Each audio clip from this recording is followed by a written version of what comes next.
प्रिय दर्शकों नमस्कार। एक बार फिर से उपस्थित हूँ आप सबके सामने महत्वपूर्ण ज्योतिषीय कार्यक्रम और उसके साथ कुंडली का अध्ययन।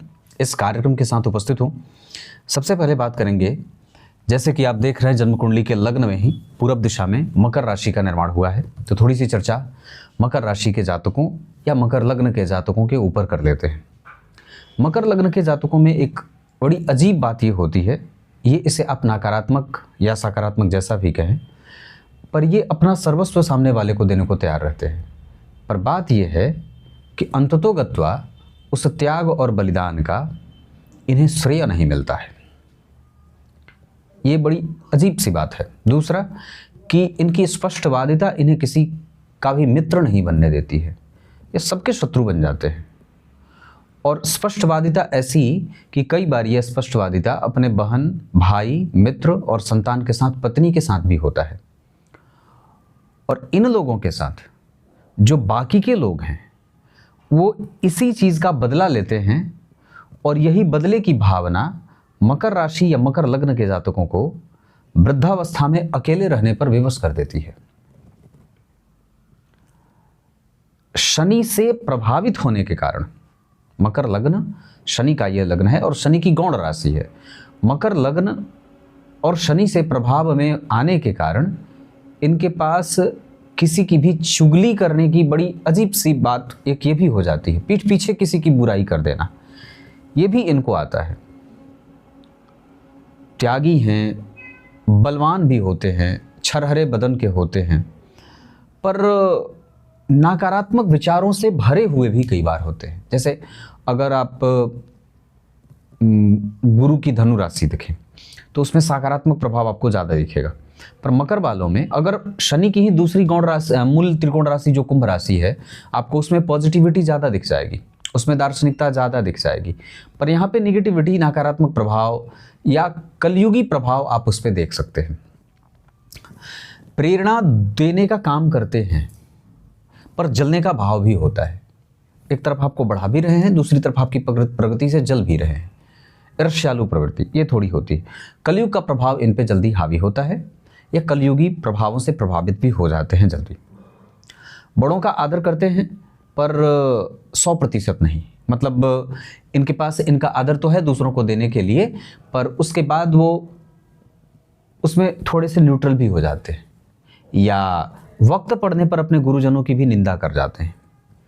तो ये कलयुगी प्रभाव हो जाता है। इंजीनियरिंग इन्हें बहुत अच्छे से आती है, खाद्यान्न बहुत अच्छे से, मतलब जैसे जो धरती के नीचे की चीज़ें हैं।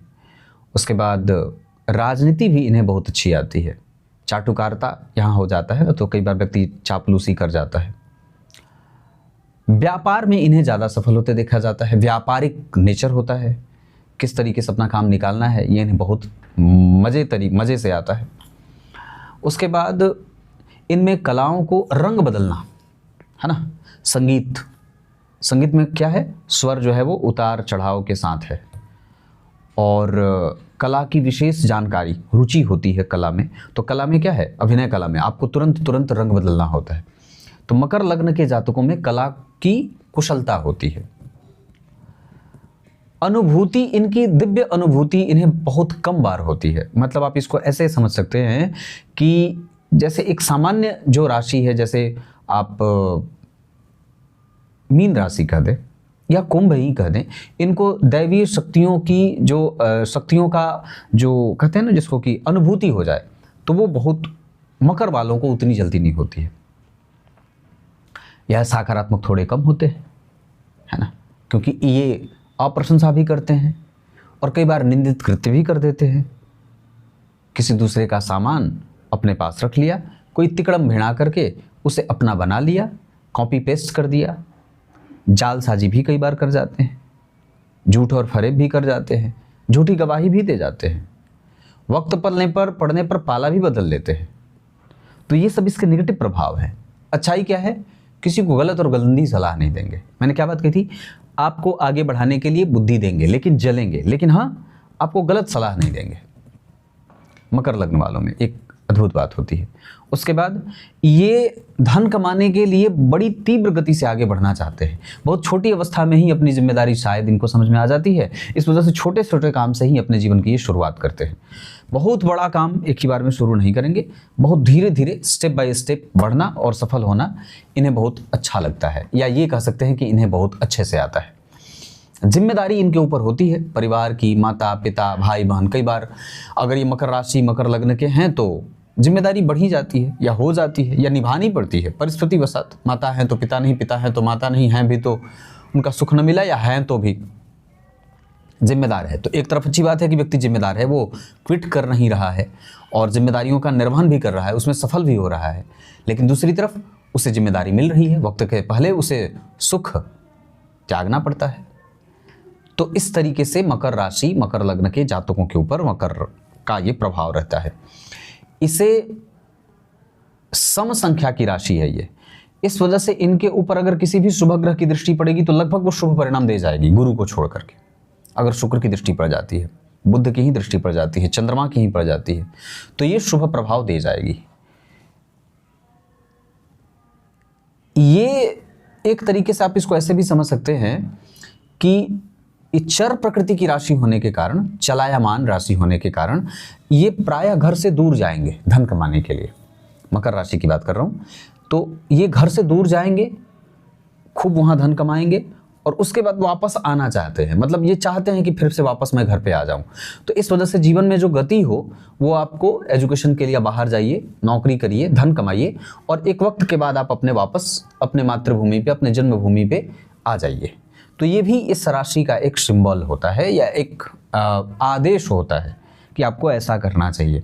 बाकी मैंने कार्य क्षेत्र बता दिया, व्यवहार कुशलता के बारे में बता दिया। ये सत्य बोलने में माहिर होते हैं और सत्य बोलने के कारण लोग इनके शत्रु बनते हैं, ये बात भी हो जाती है। तो कुछ इस तरीके से आज के इस कार्यक्रम के आरंभ का जो मैंने सेशन बनाया है वो मकर राशि या मकर लग्न के ऊपर था। अब मैं यहाँ से कार्यक्रम की शुरुआत करता हूँ और पंचांग का अध्ययन करता हूँ। अब अगर बात करते हैं पंचांग में, तो पौष माह में जातक का जन्म हुआ है। जो भी लोग पौष माह में जन्मे होते हैं उनके पास ना साधन बहुत होता है, साधन संपन्न होते हैं।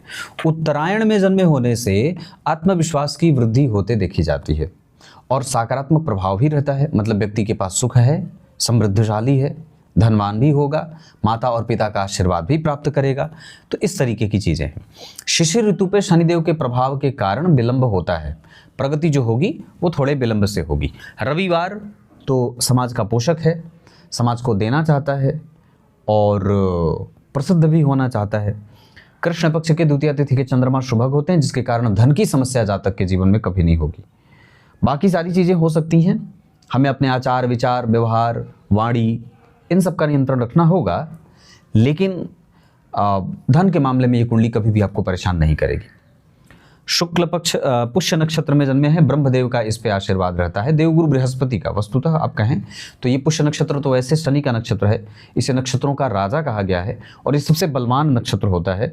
जो जातक भी पुष्य नक्षत्र में जन्मे होते हैं उनके ऊपर कभी भी किसी बीमारी का भयंकर प्रकोप नहीं होता है, या प्रायः ये कम बीमार पड़ते हैं। अगर कभी बीमार पड़ेंगे तो बुखार सर्दी लगेगी, तीव्र ज्वर होता है, लेकिन वो भी बहुत ज़्यादा कष्टदायक नहीं होता है।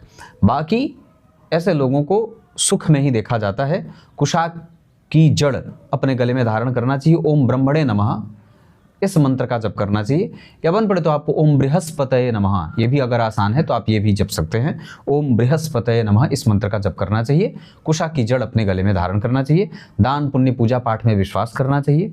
ग्रंथों का दान करना चाहिए, तिल, सफ़ेद तिल, घी और उसके बाद गेहूँ, आटा, चावल, इन सभी वस्तुओं का दान करना चाहिए। वस्त्र दान करना चाहिए, ग्रंथ दान करना चाहिए।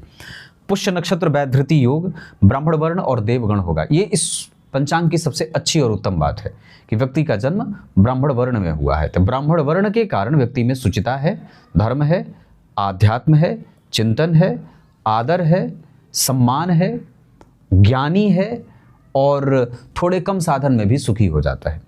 जबकि देवगण के कारण, देवत्व के गुण से प्रभावित होने के कारण सात्विक प्रभाव और राजसिक प्रभावों से ओतप्रोत रहेगा, दानशीलता रहेगी और कर्मठता भी रहती है। देवगण के कारण दाम्पत्य में कोई परेशानी नहीं होती है और व्यक्ति का दाम्पत्य बहुत अच्छा बीत जाता है।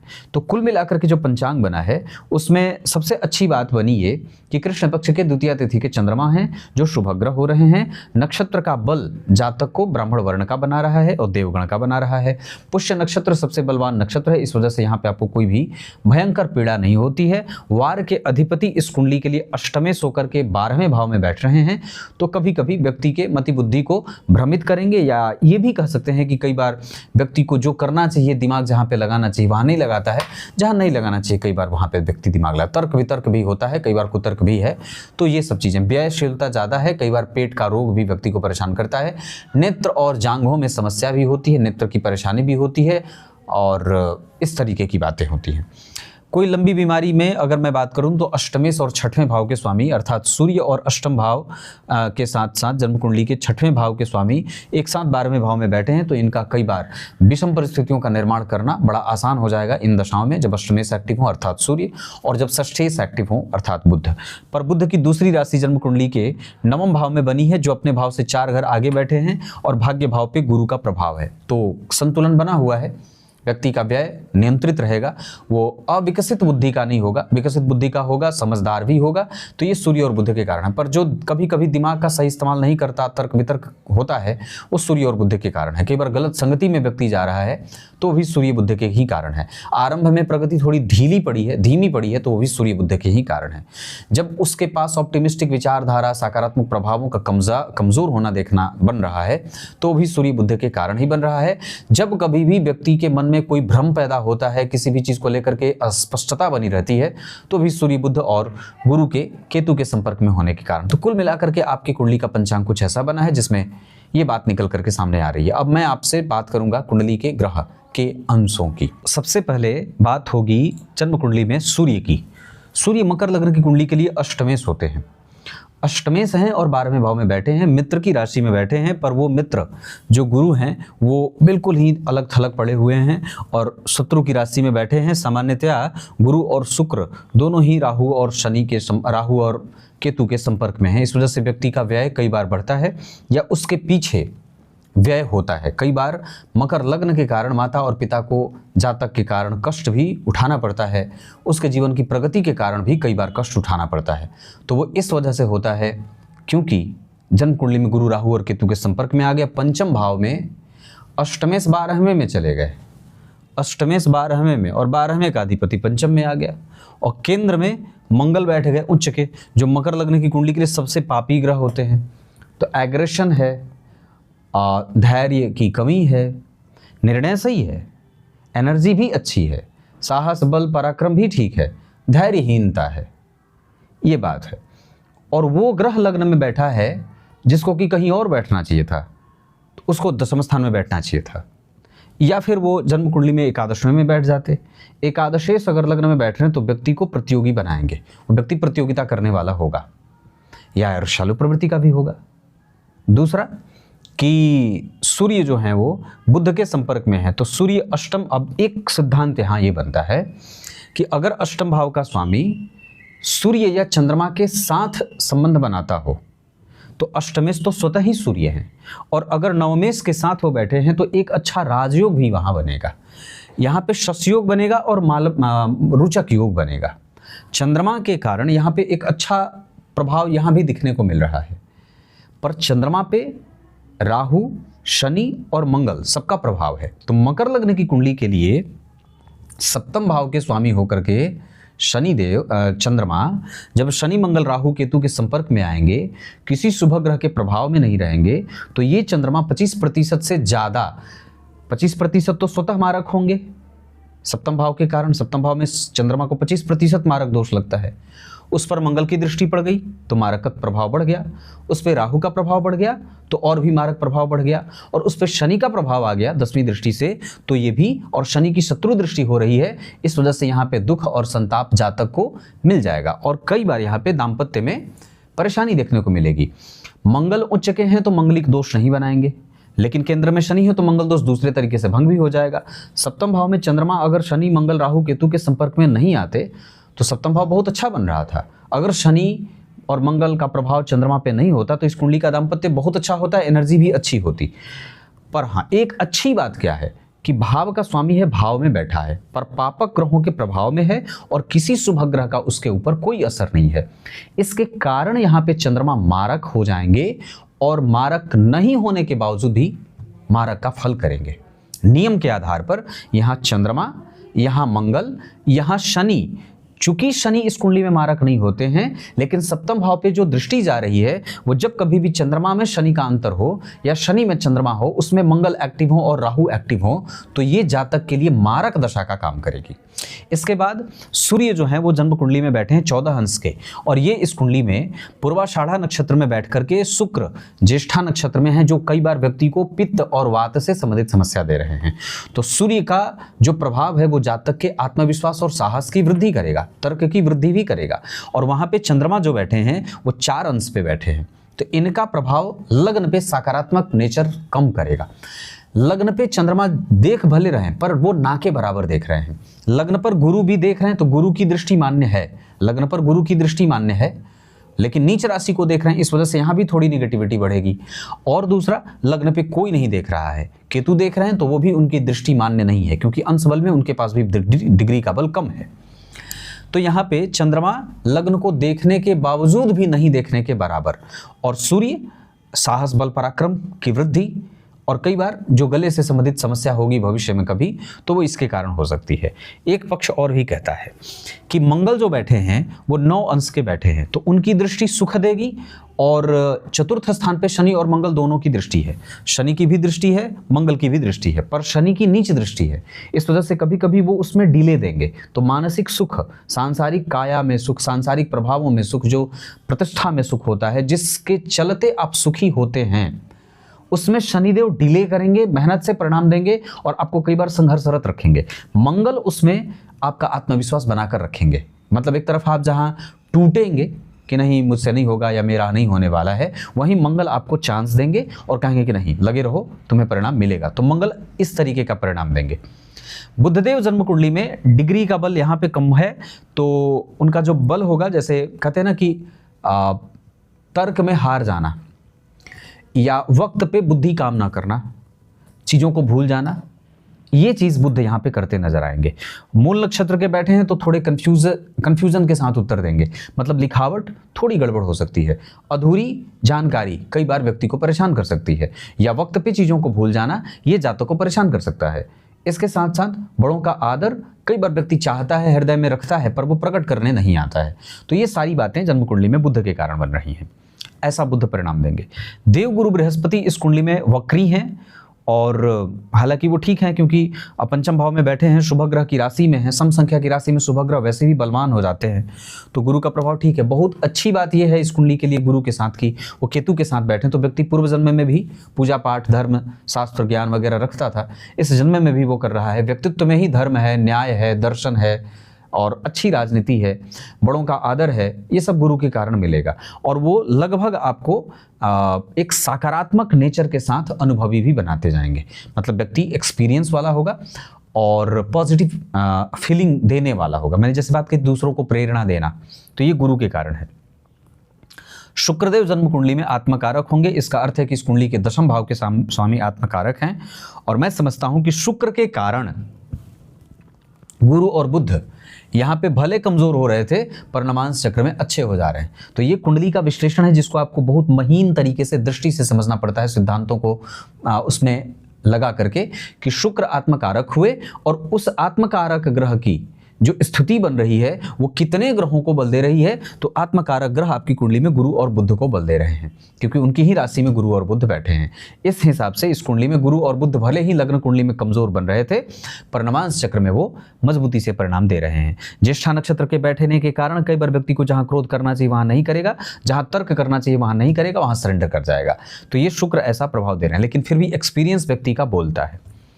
शनि जो है वो जन्म कुंडली में अमात्य कारक हैं, 15 अंश के हैं, ये भी अच्छी बात है। कुंडली को एक जैसे होता ना कि कुंडली के पास बल कितनी, तो जितना बल दिया वो प्रथम दृष्टया बल बड़ा कमजोर था, लेकिन जैसे ही आप डिग्री वाइज देखते हैं तो सारे ग्रह, जैसे शुक्र हो गए, जैसे शनि हो गए, जैसे सूर्य हो गए, तो ये सारे ग्रह आपके प्रत्यक्ष रूप से तो भले ही आपको दिख रहे थे कि नहीं है, लेकिन परोक्ष रूप से वो आपके साथ ही खड़े हैं। जैसे ये ग्रह वो हो रहे हैं जो आपको न्यायप्रिय बना रहे हैं, जो आपके जीवन को सुखी बना रहे हैं। ये वो ग्रह हैं जो आपको अनुशासित बना रहे हैं, और जो आपके अंदर धर्म और ज्ञान का एक तीव्र और दिव्य प्रवाह भी भर रहे हैं। तो यहाँ पे शनि का प्रभाव इस तरीके का परिणाम करेगा। शनि जो है वो थोड़े बहुत भ्रम में कभी कभी लेके जाएंगे, ऐसा तो मैं नहीं कहूँगा, पर हाँ शास्त्रकार ये कहते हैं कि दुर्बल दुर्बला गया विपरीतः शनि स्मृता। शनि जो है वो जब बहुत ज़्यादा निगेटिव होने लगते हैं तो कई बार वो जातक के लिए अच्छा हो जाता है, क्योंकि वो वस्तुतः दुख है। तो वराहमिहिर आचार्य ने यही बात कही कि इनका कमज़ोर होना ही जातक के लिए अच्छा होता है। बहुत ज़्यादा बलवान हो जाएंगे तो ये जातक को और भी ज़्यादा दुखी जीवन जीने के लिए प्रेषित करने लगते हैं, या कई बार विवश कर देते हैं। तो यहाँ पे जो धर्म है, जो ज्योतिष है, जो आध्यात्म है, जो सामाजिक प्रतिष्ठा है, जो राजनीति है, जो मजबूती है, जो अनुशासन है ना, ये सारी जो चीज़ें हैं वो जन्म कुंडली में शनिदेव के कारण आ रही हैं। राहु आपकी कुंडली में सामान्यतः ठीक ठाक हैं, पर वो बहुत ज़्यादा इफेक्टिव नहीं है और उनका बहुत ज़्यादा विस्तृत परिणाम आपको नहीं मिलेगा। सिंपली वो आपको थोड़ा लालच दे सकते हैं अपनी दशा में, और गलत निर्णय दे सकते हैं, बेवजह का व्यय भी दे सकते हैं, और आपसे कई बार भूल चूक भी करवा सकते हैं। तो राहु की दशा कुछ इस तरीके का डिग्री के हिसाब से परिणाम करेगी। अब मैं नक्षत्रों की बात करता हूँ। अब यहाँ से बात करते हैं ग्रहों के नक्षत्र पे। तो सूर्य जन्म कुंडली में पूर्वाषाढ़ा में बैठे हैं। वो आपको कभी कभी जो शारीरिक सुख होता है उसमें कमजोरी दे सकते हैं। नेत्र की ज्योति हो सकती है कमजोर, हृदय क्षेत्र परेशान हो सकता है, शरीर का बायां हिस्सा कभी कभी आपको ऐसे सुस्त सा लगे, उसमें हरकतें कम हों, ऐसा। चंद्रमा, इनको ठीक करने के लिए आपको नियमित दिनचर्या का पालन और साथ ही साथ अर्घ सूर्य को देना चाहिए। सूर्य को अर्घ देना चाहिए, सूर्य षष्ठी का व्रत करना चाहिए, और पीले पुष्प की माला अर्पित करनी चाहिए शिव जी को, सूर्य भगवान को। रविवार के दिन घी का दीपक उन्हें दिखाना चाहिए, आदित्य हृदय पढ़ना चाहिए, सूर्य के 1000 नाम पढ़ने चाहिए, और उन्हें पीला पुष्प अर्पित करना चाहिए। चंद्रमा जन्म कुंडली में मांसाहार का सेवन बिल्कुल भी नहीं, इस कुंडली के लिए जहर के समान होगा। चंद्रमा जन्म कुंडली में पुष्य नक्षत्र में बैठ करके आपको बलवान, दीर्घायु, सुंदर, प्रेमी, नियमित और अच्छा जीवन जीने वाला और धनवान बना रहे हैं। साथ ही साथ ये धन का फ्लो भी ठीक रखते हैं। अगर इन पर शनि और मंगल, राहु, केतु का प्रभाव नहीं होता तो ये चंद्रमा और भी ज़्यादा सोफिस्टिकेशन के साथ परिणाम करते। मंगल जन्म कुंडली में बैठे हैं उत्तराषाढ़ा नक्षत्र में। यहाँ पे आपकी एनर्जी अच्छी होगी और क्रिएटिविटी अच्छी होगी। इतना ही नहीं, धन कमाने के लिए व्यक्ति उद्यम करने वाला होगा, आलसी नहीं होगा। और एक बात और भी जो अच्छी है कि केंद्र में शनि मंगल है तो थोड़ा बहुत संघर्ष रहेगा दाम्पत्य को लेकर के। हमें कुंडली मिलाकर विवाह करना चाहिए और उत्तेजित नहीं होना चाहिए। धैर्य बहुत आवश्यक है। बड़े छोटे भाई बहनों का सुख और अपने पराक्रम से धन कमाने का गुण, ये सब भी बहुत उत्तम प्रकृति का मिल रहा है। बुध जन्म कुंडली में आपको अनुभवी बना रहे हैं मूल नक्षत्र के कारण। शुक्रदेव जन्म कुंडली में, देव गुरु बृहस्पति आपकी कुंडली में यशस्विता, धनवान होना, कृतज्ञ होना, राजनीतिज्ञ होना, अनुभवी होना, धार्मिक होना, प्रणेता होना, पुरोधा होना और स्पष्ट बोलने वाला होना, धन और पिता का सुख प्राप्त करने वाला, सभी लोगों का आदर करने वाला, संततिवान बना रहे हैं। शुक्रदेव जन्म कुंडली में ज्येष्ठा नक्षत्र के बैठे हैं। इस कारण से यहाँ पे आपको कभी कभी शारीरिक पीड़ा दे सकते हैं, लेकिन वो आपकी सुरक्षा भी कर रहे हैं। शनिदेव आपकी कुंडली में स्वाति नक्षत्र में बैठे हैं। इस वजह से यहाँ पे जो स्थिति बनेगी वो एग्रेशन, महत्वाकांक्षा, धर्मयुक्त निर्णय लेना और न्याय करना, ये सब चीज़ें शनिदेव के कारण दिखाई देंगी। बाकी अब मैं आपका ध्यान कुंडली की बेसिक चीज़ों पे लेके आता हूँ। जैसे चंद्रमा पुष्य नक्षत्र में है तो आपको पुष्य नक्षत्र में दान करना चाहिए। अंक आपके लिए भाग्यांक जो रहेगा वो 8 रहेगा। एक अंक और भी अच्छा रहेगा जो आपके लिए 2 हो सकता है। नक्षत्र मैंने पुष्य बताया, उसके बाद श्रवण, रोहिणी, उसके बाद श्रवण रहेगा, रोहिणी रहेगा, पुष्य रहेगा, पुनर्वसु रहेगा, और एक नक्षत्र जो और बढ़िया रहेगा वो आपके लिए पुनर्वसु, मैंने कहा उत्तराषाढ़ा, उत्तरा फाल्गुनी। ये 2 नक्षत्र किसी भी कार्य को करने के लिए, फॉर्म वगैरह भरना हो, यात्रा करनी हो तो ठीक है। दिन के हिसाब से शनिवार और शुक्रवार का दिन बहुत अच्छा है। घर जिसमें आप निवास करें वो पश्चिम दिशा का घर रहे तो भी ठीक है। आप नियमित रूप से व्यापार का योग आपकी कुंडली में ज़्यादा लगा है तो आप व्यापार भी कर सकते हैं। इसके साथ आपकी कुंडली में चंद्र मंगल योग लगा हुआ है, धन भाव के स्वामी दशम स्थान में बैठे हैं, ये भी अपने आप में बहुत ही बेहतरीन धन योग होता है। और इतना ही नहीं, आपको कभी भी बेरोजगार नहीं होने देते हैं। पराक्रम भाव के स्वामी का पंचम भाव में बैठना मेहनत से परिणाम देता है और जन्म कुंडली के अष्टम भाव के स्वामी का 12 में बैठना विषम परिस्थितियों का निर्माण करता है। गुरु और सूर्य का संबंध एक दूसरे से छठे आठवें, इस वजह से व्यक्ति के चरित्र और नैतिक तत्वों में कभी कभी कमजोरी भी देखने को मिलती है। चारित्रिक दोष ना पैदा हो, इसका ध्यान रखना होगा। बहुत लोगों के संपर्क में रहें, विवाहोपरांत जो है वो किसी भी प्रकार के अफेयर वगैरह से दूर रहें। उसके बाद अगर मैं बात करता हूं तो इतना सारा एक पक्ष और भी जो है यहाँ पे जो मुझे बताना होगा कि कुंडली ठीक बनी है पर इस कुंडली में संघर्ष भी है। और वो इसलिए है क्योंकि शनि मंगल जब केंद्र में होते हैं या चंद्रमा जब पीड़ित होने लगते हैं शनि मंगल राहु केतु से, तो कई बार व्यक्ति डिप्रेशन में भी जाने वाला हो जाता है, असफलताओं से डर जाने वाला होता है। तो मंगल जहाँ आपको सफल बना रहे थे, सफलता की तरफ लेके जा रहे हैं, वहीं चंद्रमा के प्रभावों में कमजोरी होने के कारण ये तो बहुत अच्छी बात है कि अपनी राशि के बैठे हैं। इधर उधर कहीं बैठ जाते तो और भी ज़्यादा खराब हो जाता, अगर शनि मंगल से दृष्ट होकर के बैठ जाते इधर उधर तो ये कई बार परेशान कर देते। इसके बाद अगर मैं देखता हूँ तो कुंडली में नक्षत्र का बल मैंने बताया और बहुत सारी चीज़ें समझ में आ रही हैं, जिसमें अब जैसे आप अरिष्ट चक्र ही देख लीजिए तो अरिष्ट चक्र के आधार पर बुध की दशा में फेफड़ों से संबंधित समस्या हो सकती है, इन्फेक्शन फेफड़ों का हो सकता है। राहु चंद्रमा और मंगल पेट से संबंधित समस्या, पाचन तंत्र से संबंधित समस्या, जबकि शनि और मंगल अपने जीवन काल में, अपनी दशा काल में एक्सीडेंट और चोट चपेट की घटनाएं दे सकते हैं, जबकि गुरु शुक्र और सूर्य आपकी सुरक्षा कर रहे हैं। भवन भूमि वाहन से संबंधित सुख इस कुंडली में 100% गुरु चंद्रमा शनि सूर्य आदि ग्रह दे रहे हैं, इसमें कोई दो राय नहीं है। लेकिन शुक्र राहु केतु और मंगल की दशा में कई बार इनसे चोट चपेट की बात यहाँ भी दिखाई दे रही है। कुल मिलाकर के एक्सीडेंट का भी योग बना हुआ है।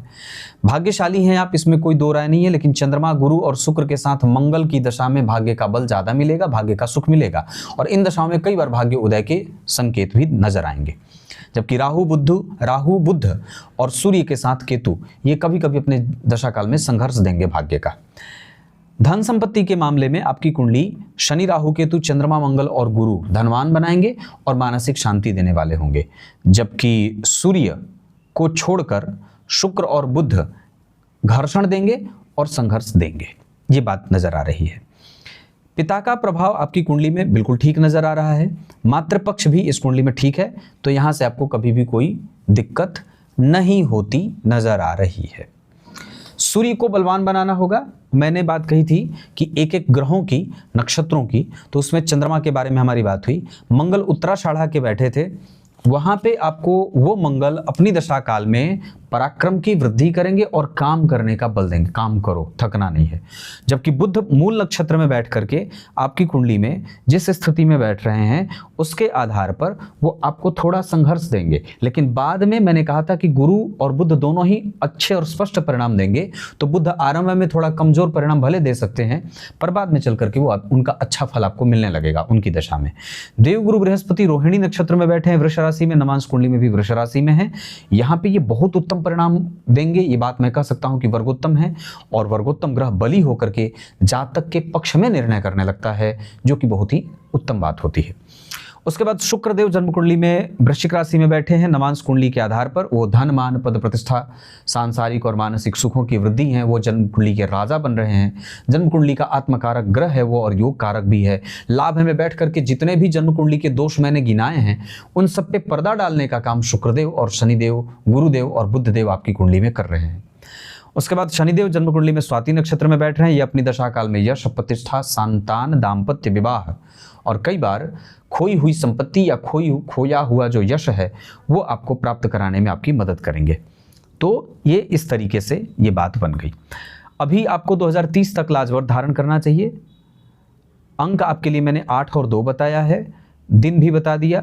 राशियां वृष और कन्या वालों से मैत्री करिए, शत्रुता ना करिए तुला, मीन और कर्क वालों से। साथ ही साथ आपको सावधान होना होगा, कई बार तो सिंह राशि वालों से भी सावधान होना होगा। पिता के कारण और कई बार पिता के मतभेद के कारण आपका मन और आपका आत्मविश्वास कमजोर हो सकता है, इस वजह से उनका आदर करना होगा। जबकि अगर मैं बात कर दूं तो मित्रों से इस कुंडली में नुकसान हो सकता है, वहां से आपको सावधान होना होगा। भवन भूमि वाहन का सुख इस कुंडली में 100% अच्छा है, निर्णय भी सही है। हमारे पूर्वजों का आशीर्वाद हमें मिला हुआ है, इसमें हमें जरा भी संदेह नहीं करना चाहिए। रत्न में एक लाजवर्त आपको धारण करना चाहिए। इसके साथ अगर आप चाहें तो सफेद पुखराज भी धारण कर सकते हैं, ये भी बहुत अच्छा होगा, है ना। और उसके बाद अगर मैं अष्टक वर्ग की बात करता हूं तो व्यक्तित्व पे हमें काम करना है, हम और भी ज़्यादा अपने आप को अच्छा बनाएंगे। वाणी ठीक है, उसे और भी ज़्यादा व्यवस्थित करना होगा। मेहनत हम बिल्कुल 100% कर रहे हैं, हमारी प्रतिष्ठा हमें मिलेगी, हमारा मन बिल्कुल साफ होना चाहिए।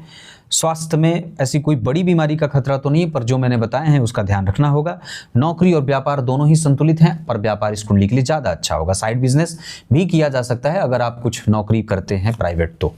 इसके बाद कंसंट्रेशन बिल्कुल नॉर्मल ठीक है, उसे और भी बढ़ाया जा सकता है और लगातार मेहनत करने का बल बढ़ाना होगा। भाग्य का बल ठीक है, सामाजिक प्रतिष्ठा इस कुंडली में कभी धूमिल नहीं होगी, सरकार से कभी भी कोई नुकसान नहीं होगा। इसके साथ अगर मैं बात करता हूं तो आपको प्राप्त करने में थोड़ा विघ्न बाधाओं का सामना करना पड़ सकता है, लेकिन अंततोगत्वा आप सफल होंगे, थोड़ी बहुत असफलताओं के साथ। मतलब कभी कभी जीवन का संघर्ष भी है, वो भी दिखाई देगा, और वो इसलिए दिखाई देगा क्योंकि 12वां भाव थोड़ा असुरक्षित भी हो रहा है, क्योंकि वहां पे हैं तो वो दृश्य क्षेत्र में बैठे हुए दोनों ग्रह सूर्य और बुध, पर उनके लिए ज्यादा अच्छा होता कि वो 9, 10 और 11वें भाव में बैठ जाते, या तो फिर लग्न में बैठ जाते। अच्छी बात क्या है कि लग्न पे गुरु का प्रभाव है, अच्छी बात क्या है कि लग्न में मंगल बैठे हैं, अच्छी बात क्या है कि शनि उच्च के हैं, अच्छी बात यह है कि गुरु वर्गोत्तम है, और अच्छी बात यह है कि जन्म कुंडली में चंद्रमा शुभग्रह हो रहे हैं।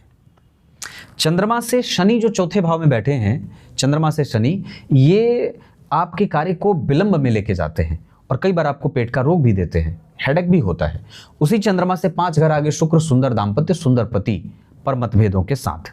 उसी चंद्रमा से 5 घर आगे राहु, भ्रम में ले जाना, और कई बार प्राप्त हुई चीजों को छीन करके किसी दूसरे के झोले में डाल देना। चंद्रमा से 6वें घर के सूर्य, प्रतियोगिता परीक्षाओं में सफल होना, अच्छी नौकरी में जाना, और श्रेष्ठ वक्ता, बेहतरीन और साहसी, अपने बुद्धि, मन और धन का भी सही इस्तेमाल करने वाला। चंद्रमा से बुध निर्णय लेने में सहायता करेंगे। चंद्रमा से मंगल आपको कभी कभी कामुक बनाएंगे। उसी चंद्रमा से 11वें घर के गुरु आपको सुखों का भोक्ता और संततिवान बनाएंगे। केतु जो बैठे हैं वो आपको कम से कम पूजा पाठ करने वाला, धर्मशास्त्र में रुचि रखने वाला भी बना रहे हैं। इतनी सारी चीजें हैं। दशाओं में अगर मैं बात कहूं तो इस कुंडली में जो समझ में आ रहा है उसके आधार पर सामान्यतः छोटी बहुत परेशानी शुक्र और शनि भी दे सकते हैं, जबकि वो दोनों आत्मकारक और अमात्य कारक हैं, पर फिर भी उनकी दशा में हमें हमारे स्वास्थ्य का ध्यान तो रखना ही होगा।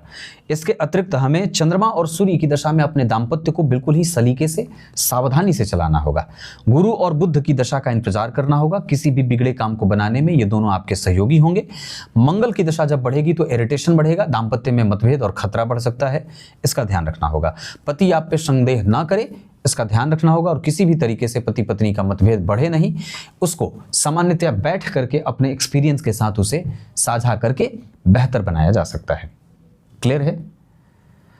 कुछ इसी तरीके से आज के इस कुंडली विश्लेषण के कार्यक्रम का समापन करते हैं। तब तक के लिए इजाजत दीजिए, कल एक बार फिर से उपस्थित होंगे। तब तक के लिए बहुत बहुत नमस्कार।